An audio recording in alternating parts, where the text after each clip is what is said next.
বসি যে আমি আজ সারাদিন ও রাতভর বক্তৃতা দিয়েও শেষ করতে পারবো না।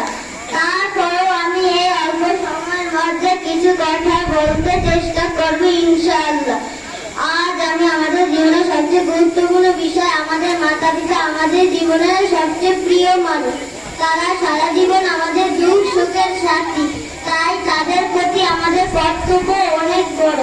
আমাদের উচিত তাদের সম্মান ও শ্রদ্ধা করা।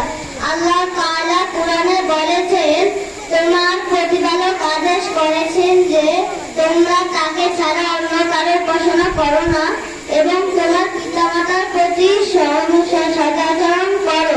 তাদের মধ্যে কেউ যদি তোমার নিকট অবুঝিত বা তর্কপূরিত হয় তাহলে তুমি তাদের প্রতি শব্দটিও করবে না। তারা সারা জীবন আমাদের জন্য নিজের সুখগুলো ভুলে গেছে।